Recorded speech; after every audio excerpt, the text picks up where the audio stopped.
राम राम जी। अक्सर लोगों का ये प्रश्न होता है कि हम कौन सा जीवों को हत्या थोड़ी कर रहे हैं, हम तो सिर्फ खा रहे हैं, हमें थोड़ी पाप लगेगा। तो उसके लिए मैं अब आपको एक बात समझाने की कोशिश करता हूँ कि देखिए, डिमांड और सप्लाई जो है ना, ये अगर डिमांड नहीं होगी तो किसी चीज़ की सप्लाई नहीं होगी।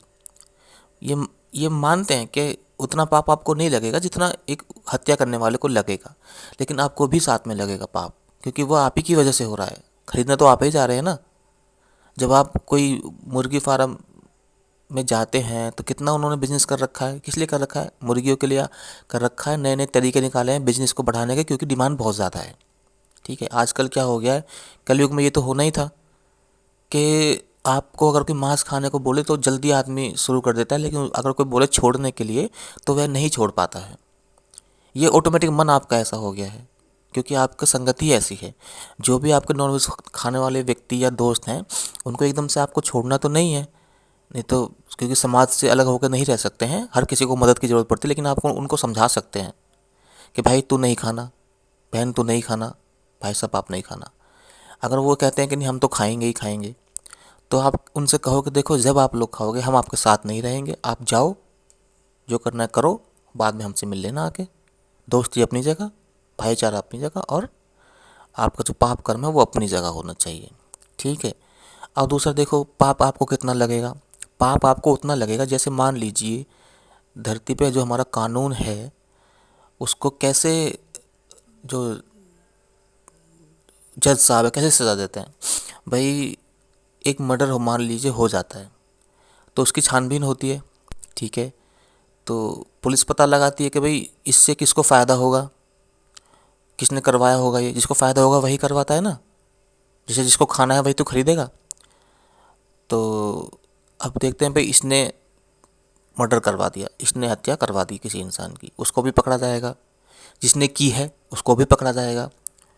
जिसने हथियार बेचा है उसको भी पकड़ा जाएगा। जिसने सबूत मिटाए हैं उसको भी पकड़ा जाएगा। यानी कि जो मुर्गी वर्गी को लाने ले जाने का काम करते हैं, इनकी सेल वगैरह करते हैं, वो इसके बीच में आते हैं। तो जिसने साथ दिया है वो भी पकड़ा जाएगा। सज़ा सबको अलग अलग होगी। जिसने हथियार बेचा उसको हथियार बेचने का जुर्म लगेगा। जिसने हत्या की है उसको 302 या 307 जो भी धाराएं होती हैं, आप लोग देख लेना, वो लगती हैं।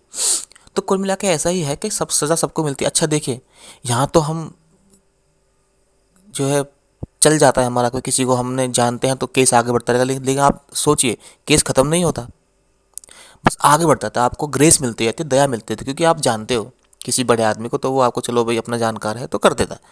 लेकिन ऊपर वाले के ऐसा नहीं होता। वहाँ कुछ नहीं होता। वहाँ आदमी, औरत, बच्चा, बूढ़ा, सब उनके लिए एक समान है। जी हाँ। और यदि आपके बच्चे ने आपको कोई गलत काम कर दिया तो उसका पूरा पूरा हक जो है वो माँ बाप के लिए होता है, क्योंकि बच्चा तो आप ही का है। अगर आप उसने कुछ अच्छी चीज़ की है तो नाम तो आप ही का गौरव होगा ना। तो इसीलिए जब वो गलत काम करेगा तो भी आप ही का उस पर दोष जाएगा, क्योंकि आपने उसको समझाया ही नहीं, आपने उसको संस्कार अच्छे नहीं दिए। आपका बच्चा जब घर से बाहर निकलता है तो उसको 10 तरह के लोग मिलते हैं, उनकी जो समझ है बच्चे के ऊपर बहुत प्रभाव छोड़ती है।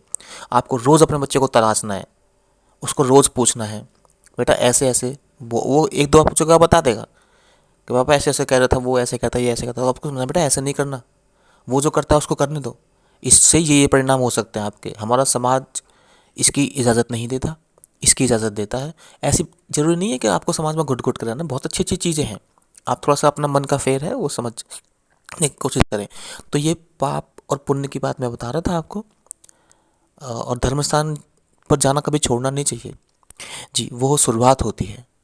जितना आप धर्म स्थान पर जाएंगे उतना ही आपका मन शांत और आपके अंदर दया आएगी, आप भक्ति भाव से जुड़ेंगे।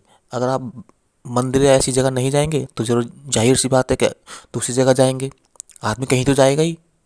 इसीलिए उधर जाने के बजाय अच्छी जगह जाएं तो आपका मन अच्छा होगा। उधर आपका बुरी संगत पड़ेगी तो आपका बच्चे या बहुत बिगड़ जाएंगे, उससे आपको बहुत परेशानी होगी।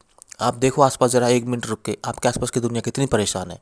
अगर आपको लगता है कि नहीं सब ठीक चल रहा है तो एक चक्कर हफ्ते में आप हॉस्पिटल में लगाया करो, पुलिस थाने के आसपास से निकल जाया करो, फिर आप देखेंगे, कोर्ट कचहरी में हो जाया करो, तो आप देखेंगे तो आप बड़ा सुखी हो। आज के ज़माने में, इस कलयुग में, जो इंसान कोर्ट कचहरी, पुलिस थाना, हॉस्पिटल, इन दो तीन चार चीज़ों से अगर बचा हुआ है ना, तो वह सुखी ही है, अपने आप को सुखी मानो। आपका और कोई प्रश्न हो तो कमेंट में प्लीज़ लिखिएगा, मैं उसके ज़रूर उसका समाधान या उसका आंसर देने की कोशिश करूँगा।